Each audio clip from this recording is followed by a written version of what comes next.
श्री गुरु महिमालेक शरणं श्री गुरु महिमालेक शरणं श्री गुरु महिमालेक शरणं। गुरु कृपा यूट्यूब चैनल तरफर आपण मानकु स्वागत जनाई आज आरंभ करने को जाउची 2024 मसीहा मार्च मासरे मासिक राशिफल। यही राशिफल आरंभ करने पूर्वर आपण मानकु मोर विनम्र अनुरोध, जो माने प्रथम करी यही चैनल को आसुचंती से माने गोटिए सब्सक्राइब करी पाखरे आसुथिबा बेल आइकन को दबाई दियंतु ओ ऑल नोटिफिकेशन को ऑन कर दियंतु, जहा द्वारा कि आमर जो समय रे वीडियो अपलोड हेबो सर्वप्रथमे आपणक पाखरे पहुँची पारिबो। आमर यही गुरु कृपा यूट्यूब चैनल माध्यम आपणकर जन्मित शिशु मानकर नूतन जन्म पत्रिका मध्य तैयारी करा जाए। आपणकर जन्म तारीख, जन्म समय, जन्म स्थान और पिता मातांकर नाम लेखि आमर यही गुरु कृपा यूट्यूब चैनल रो मेल आईडी रे पठाई दियंतु। आपणकर जन्म पत्रिका तैयारी करा जाई पठाई दिया जीव। आहुरी मध्य जेउ मानकर विलंब विवाह हेलानी 30 वर्षरु अधिक बयस होई गलानी विवाह होई पारु नाही, सेमानंकर विवाह, जेउ माने चाकरी करिबा को बहु दिन अपेक्षा करी बयस होई गलानी चाकरी होई पारु नाही, सेमानंकर चाकरी, व्यवसाय रे खेती सौतिबा लोकमानंकर मध्य वैज्ञानिक पद्धति रे प्रतिकार करा जाए। आपणकर जन्म तारीख, जन्म समय और जन्म स्थान लेखि पठांतु। आसंतु एबे जानिबा 2024 मसीहा मार्च मासरे मीन राशिर मासिक राशिफल। मीन राशि राशि चक्रर शेष राशि तथा द्वादश राशि। एही राशिर अधिपति देवगुरु बृहस्पति और दैत्य गुरु शुक्राचार्यंकर उच्च सिंहासन। एही राशि अगाध जल राशि तथा समुद्र राशि। समुद्र कूल सर्वदा जेपरी अशांत थाए सेहीपरि यही राशि व्यक्ति माने मध्य सर्वदा अशांत अर्थात चल चंचल होइथांती। गोटिए स्थान रे एमाने स्थिर होई रही पारंती नाही। जदि काहार कोष्ठी रे शुक्र ग्रह मीन राशि रे थाई चंद्रमा वृष राशि रे थिबे तेबे से व्यक्ति भिकारी रु राजा आसन पाई थाए। शुक्रर दबदबा मीन राशि रे अधिक थिबारु एमाने बहु स्नेही ओ कपटी मध्य होइतांती। एमाने निज काम हासिल करिबाकू किछि भी करि पारंती। सर्वदा निज को बड़ बोली भाबी थांती। से भाबंती मु जहा करूछि ताहा ठीक। समुद्र मध्यरु जेपरी जुआर माड़ी आसी कूल लंघन करे ओ लोकमान को भयभीत कराई थाए, सेहीपरि मीन राशि व्यक्ति सर्वदा अन्य मान को भयभीत कराई थांती। किंतु सेमाने जानि नाहंती जे पवन द्वारा जुआर हुए। पवन कम हेले जुआर कमी जाए, तांकर शक्ति तांक देहरु हटि जाए। मीन राशिर पछरे जने बल देउथाए, सेही बलरे से सर्वदा बलियान होइथाए।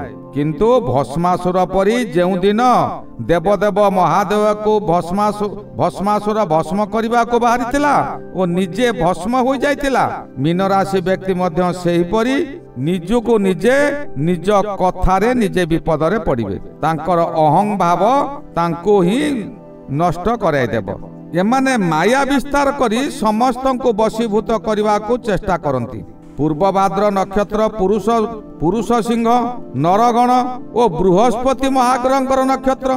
जदिओ केतकांश रे माया विस्तार करी सफल हुवंती तथापि एमानक मुहरु प्रशंसा सुनिबा को मिले नाही, जहा द्वारा मित्र माने मध्य किछि दिन परे तांको निकटरू दूरे जाती। अर्थात जेउ माने पूर्व भाद्र मीन राशि को साहाय्य सहयोग करुथिबे सेही व्यक्ति बा सेही पूर्व भाद्र मीन राशि व्यक्ति केते बेले सेमानंकर प्रशंसा करिवे नाही। मनरे सर्वदा अहं भाव आनंती। एमानंकर अधपतन निश्चिंत हुए।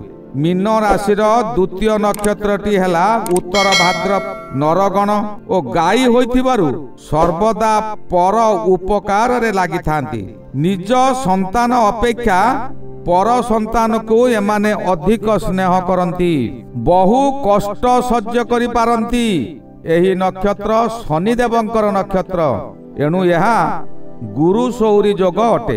एही नक्षत्र जात व्यक्ति माने गुरु सौरी नक्षत्रर गुरु सौरी जोगर फल भोगी थांती। जेहेतु ये नक्षत्र जात गोमाता जहाको कि मानव समाज पूजा करती। यही नक्षत्र जात व्यक्ति निज जीवन को तिल तिल करी जाली देई सेवा करी चली थाए, किंतु एमानकर शेष समय रे तांको पाखरे केही रही न थांती। शेष समय एका एका लड़ू थांती। मीन राशि शेष नक्षत्रटी है रेवती नक्षत्र। देवगण बुध महाग्रहंकर नक्षत्र और हस्ती वर्गर एमानंकर स्वास्थ्य उत्तम थाए। बहु ज्ञानर अधिकारी। कथा कहिबार शैली बहु मधुर। सर्वदा मधुर मधुर कथा कही आखि को नचाई नचाई कथा कहती। चाली तांकर विचित्र भंगी चाली। तांकर चाली रे मन मोहित हो जाए। कथावार्ता देव ब्राह्मण भक्ति रे कौनसी उणा न थाए। सर्वदा ये ठारू जेड पर्यंत जेते ठाकुर देवता अछंती समस्त को से पूजा पाठ करंती, किंतु निजर कामना लालसा चरितार्थ करने को घन घन परिवर्तनशील होइथांती। एही नक्षत्रर अधिपति बुध महाग्रह होइतिबारु बहु ज्ञानर अधिकारी, किंतु जेउठारे 5 जन बसी आलोचना करुथिबे से समय रे ये कौनसी उत्तर न देई मुक होई समस्त शुणुथिबे, किछि ही उत्तर दे पारिबे नाही। एही मीन राशि शुभ अंक हला 2, 7 और 9। शुभ बार रविवार, सोमवार, मंगलवार। शुभ ग्रह रवि ग्रह, चंद्र ग्रह और मंगल ग्रह।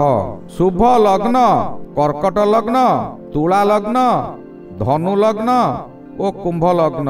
यही 4 गोटी लग्न जात व्यक्ति मान सहित एमानंकर मैत्रीता रहे। घात संख्या 4 और 8। घात बार शुक्रवार। यही मीन राशि प्रति फाल्गुन मासरे किछि ना किछि अशुभ फल मिले। घात लग्न सिंह लग्न, घात चंद्र कुंभ चंद्र, घात नक्षत्र अश्लेषा नक्षत्र, घात तिथि द्वितीया तिथि और घात ग्रह शुक्र ग्रह और बुध ग्रह। मीन राशि सकाशे चलित मार्च मासर आरंभरू रवि द्वादश रे रही 18 तारिख ठारू जन्म को जीवे या अशुभ फल मिलिबो। मंगल महाग्रह 11 रे रही शुभ फल देवे और 15 तारिख ठारू द्वादश को जीवे। बुध जन्म रे रहिबे। बृहस्पति शुभ फल देवे द्वितीय स्थान रे रही। शुक्र द्वादश स्थान रे रही मध्य शुभ फल देवे। शनि द्वादश रे अशुभ, राहु जन्म रे अशुभ और केतु सप्तम रे अशुभ। रवि महाग्रह द्वादश रे रही आपणकर मन को विभ्रांति कराई देव। बहु अर्थ हानि कराइब। अजथारे बहु व्यय करी बहु हानि करिवे। आपणक कथावार्ता रे तालमेल रहिब नाही, जहा द्वारा कि बहु मित्र मध्य शत्रु पालटि जिवे। आपण देइथिबा अर्थ बा जहाकु जहा अर्थ देइचंती ताहांक ठारू फेरी पाइबा कष्टकर हेबो। ठीक समय रे कहितिबा समय रे सेमाने न देबारु आपण अत्यंत रागी जाई तांक सहित झगड़ा करिवे ओ एही कलह द्वारा आपणकर अर्थ बुड़ी जाई पारे। मासर 18 तारिख ठारू रवि महाग्रह जन्म को जीवे। रवि महाग्रह जन्म रे थिबा समय रे मन मध्य रे सर्वदा अशांति लागी रहिबो। आपण जहा भाबिथिले ताहा करि न पारी मन मध्य रे अत्यधिक क्रोधजात हेबो। आपण यही समय रे भयातुर हेबे। आत्मगोपन मध्य करि पारंती। यही कष्ट आपण यही मार्च मास शेष पर्यंत भोगिबे। दुख कष्ट आपणक पिछा छाड़िबो नाही। ବହୁ ସ୍ଥାନ ଆପଣ ଭ୍ରମଣ କରିବେ, ଅଯଥାରେ ବହୁ ଅର୍ଥ ବ୍ୟୟ କରିବେ, ଦିନକୁ ଦିନ ଅବନତି ହେବେ। ମଙ୍ଗଳ ମହାଗ୍ରହ ଏହି ସମୟରେ ଏକାଦଶରେ ଥାଇ ଶୁଭ ଫଳ ଦେବେ। ଏକାଦଶ ଗ୍ରହ ପ୍ରାୟତଃ ଶୁଭ ଫଳ ଦିଅନ୍ତି। ଆପଣ ଯେଉଁ କାର୍ଯ୍ୟ କରିବାକୁ ଯାଉଛନ୍ତି ପ୍ରଥମେ ପରମବ୍ରହ୍ମକୁ ଧ୍ୟାନ ରଖି ସେହି କାର୍ଯ୍ୟ କରନ୍ତୁ। ମଙ୍ଗଳ ମହାଗ୍ରହ ଅଗ୍ନି ଗ୍ରହ ହୋଇଥିବାରୁ ଆପଣ ଯେକୌଣସି କାର୍ଯ୍ୟ କରିବା ପୂର୍ବରୁ ବତୀଟିଏ ଲଗାନ୍ତୁ। ଏହାଦ୍ୱାରା ଆପଣଙ୍କର ସଫଳତା ସହିତ ସୁଖ ସମୃଦ୍ଧି ବଢ଼ିବ, ଉତ୍ତମ ଆୟ ହେବ। ଏହି ସମୟ ଯୌନ ସୁଖରେ ଆପଣ ଆନନ୍ଦ ପାଇବେ, ବହୁ ଧନ ଆୟ କରିବେ। ଭାଇ ଭାଇ ମଧ୍ୟରେ ମିଳନ ପର୍ବ ହେବ, କାନ୍ଧକୁ କାନ୍ଧ ମିଳାଇ ବାଟ ଚାଲିବେ। ଏହି ସମୟରେ ଆପଣଙ୍କର କୌଣସି ସ୍ଥାନରୁ ଭୂ ସମ୍ପତ୍ତି ଲାଭର ଯୋଗ ରହୁଛି। ମାସର ଦ୍ୱିତୀୟାର୍ଦ୍ଧ ଅର୍ଥାତ୍ 15 ତାରିଖ ଠାରୁ ମଙ୍ଗଳ ଦ୍ୱାଦଶକୁ ଯିବେ। ଦ୍ୱାଦଶ ମଙ୍ଗଳ ଅତି ଅଶୁଭ ଫଳ। ଆପଣଙ୍କର କଳହ ହେବ, ଶତ୍ରୁମାନେ ଆପଣଙ୍କୁ ବିବାଦରେ ଫସାଇ ଦେବେ। ଆପଣଙ୍କର ଅତ୍ୟଧିକ ବ୍ୟୟଭାର ବହନ କରିବାକୁ ପଡ଼ିବ ଓ ରକ୍ତପାତ ଯୋଗ ମଧ୍ୟ ରହିଛି। ଏହି ସମୟରେ ଆପଣ କିଛି ରକ୍ତଦାନ କରିଦିଅନ୍ତୁ, ଦୁର୍ଘଟଣାରୁ ଆପଣ ନିସ୍ତାର ପାଇଯିବେ। ନିଜର ଦୈନିକ ଆସବାବ ପତ୍ରକୁ ଅତି ଯତ୍ନ ସହକାରେ ରଖନ୍ତୁ, ନଚେତ୍ ଚୋରି ଡକାୟତି ହୋଇଯାଇପାରେ। ବୁଧ ମହାଗ୍ରହ ଜନ୍ମ ରାଶିରେ ଅଶୁଭ ଫଳ ଦେବେ, ବହୁ ସ୍ଥାନରୁ ଆପଣଙ୍କୁ ଅପମାନିତ କରାଇବେ। ଆପଣଙ୍କର ବହୁ ଅର୍ଥ ହାନି ହେବାର ସମ୍ଭାବନା ମଧ୍ୟ ଅଛି। କୌଣସି ସଭା ସମିତି କିମ୍ବା ଖେଳକୁଦର ପ୍ରତିଯୋଗିତାରେ ଆପଣ ହାରିଯିବେ। ଯେତେ ବିଦ୍ୟା ଯେତେ ଗୁଣ ଆପଣଙ୍କର ପାଖରେ ଥିଲେ ମଧ୍ୟ ବୁଧ ଯେହେତୁ ବାଣୀ ଗ୍ରହ ଓ ଜ୍ଞାନ ଗ୍ରହ, ଏହି ସମୟରେ ଆପଣଙ୍କର ସେ ସବୁ ଲୋପ ପାଇଯିବ। ଆପଣ ସବୁ ଜାଣି ମଧ୍ୟ କିଛି କରିପାରିବେ ନାହିଁ। କାହାକୁ କ'ଣ କହିବେ ଆପଣ କିଛି ଠିକ୍ କରିପାରିବେ ନାହିଁ। ବୃହସ୍ପତି ମହାଗ୍ରହ ଦ୍ୱିତୀୟରେ ରହି ଆପଣଙ୍କୁ ଶୁଭ ଫଳ ଦେବେ। ଦ୍ୱିତୀୟ ବୃହସ୍ପତି ଥିବାରୁ ଆପଣଙ୍କର ଅପ୍ରତ୍ୟାଶ୍ରିତ ଭାବେ ଧନ ମିଳିବ, ପରିବାର ମଧ୍ୟରେ ନୂତନ ଆନନ୍ଦ ମିଳିବ। ଯେଉଁ କାର୍ଯ୍ୟ ଚାହିଁବେ ସେ କାର୍ଯ୍ୟ ଆପଣ ପୂରଣ କରିବାକୁ ଚେଷ୍ଟା କରିବେ। ଚତୁର୍ଦିଗରୁ ଅର୍ଥ ଲାଭର ସମ୍ବାଦ ମିଳିବ। ଆପଣଙ୍କୁ ବହୁ ସ୍ଥାନରୁ ସମ୍ମାନ ମିଳିବ। ଆପଣଙ୍କ କଥାର ଓଜନ ରହିବ। ନୂତନ ନୂତନ କାର୍ଯ୍ୟ କରି ଅଜସ୍ର ଧନାଗମ କରିବେ। ଏହି ସମୟରେ ଆପଣଙ୍କର ନୂତନ ଚାକିରି ହେବାର ସମ୍ଭାବନା ମଧ୍ୟ ରହିଛି। ଶୁକ୍ର ମହାଗ୍ରହ ଦ୍ୱାଦଶରେ, ଦ୍ୱାଦଶ ଶୁକ୍ର ଅତି ଶୁଭ ଫଳ ଦିଅନ୍ତି। ଏହି ସମୟରେ ଆପଣ ବିଳାସ ବ୍ୟସନରେ ସମୟ ଅତିବାହିତ କରିବେ। ସୁଗନ୍ଧ ଦ୍ରବ୍ୟ ବ୍ୟବହାର କରିବେ ଅଥବା ସୁଗନ୍ଧ ଦ୍ରବ୍ୟ ବ୍ୟବସାୟ କରି ଆପଣ ଅତ୍ୟଧିକ ଲାଭବାନ ହେବେ। ବସ୍ତ୍ର ବ୍ୟବସାୟ କରୁଥିବା ବ୍ୟକ୍ତିମାନଙ୍କର ଏହି ସମୟରେ ଅଚାନକ ଲାଭର ପରିମାଣ ବୃଦ୍ଧି ହେବ।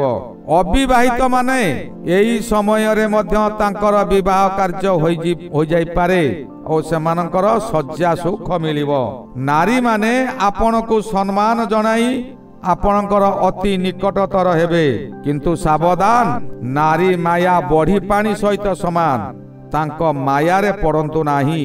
ହାତେ ମାପି ଚାଖଣ୍ଡେ ଚାଲନ୍ତୁ ଓ ତାଙ୍କ ଠାରୁ ଦୂରରେ ରୁହନ୍ତୁ।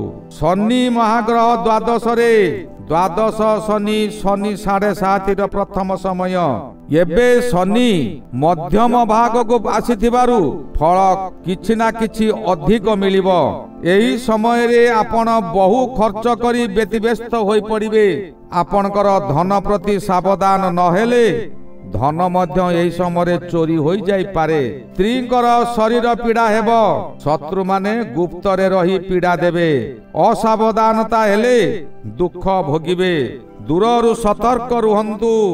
ରାହୁ ମହାଗ୍ରହ ଜନ୍ମରେ, ଜନ୍ମ ରାଶିରେ ରାହୁ ରହିଲେ ଆପଣଙ୍କୁ ପାଗଳ ପ୍ରାୟ କରାଇ ବହୁ ସ୍ଥାନ ବୁଲାଇବ। ସର୍ବଦା ଆପଣଙ୍କର ରୋଗ ଭୟ ଲାଗି ରହିବ। ଶତ୍ରୁମାନେ ଚକ୍ରାନ୍ତ କରି ଆପଣଙ୍କୁ ବିପଦରେ ପକାଇ ଦିଅନ୍ତି। ମନରେ ଦୁର୍ବଳତା ପ୍ରକାଶ ପାଇବ। କେତୁ ଗ୍ରହ ଏହି ସମୟରେ ସପ୍ତମରେ ରହି ଏହି ଅଶୁଭ ଫଳକୁ ସ୍ୱାମୀ ସ୍ତ୍ରୀ ମଧ୍ୟରେ ବିବାଦ ସୃଷ୍ଟି କରାଇଦେବ। ସାମୟିକ ହେଉ ଅଥବା ଦୀର୍ଘସ୍ଥାୟୀ ହେଉ ସ୍ୱାମୀ ସ୍ତ୍ରୀଙ୍କର ବିଚ୍ଛେଦ ହୋଇଯାଇପାରେ। ଏହି ଗଲା 2024 ମାର୍ଚ୍ଚ ମାସରେ ମୀନ ରାଶିର ମାସିକ ରାଶିଫଳ। ଶ୍ରୀ ଗୁରୁ ମହିମା ଅଲେଖ ଶରଣ, ଶ୍ରୀ ଗୁରୁ ମହିମା ଅଲେଖ ଶରଣ ଶରଣ ଶରଣ।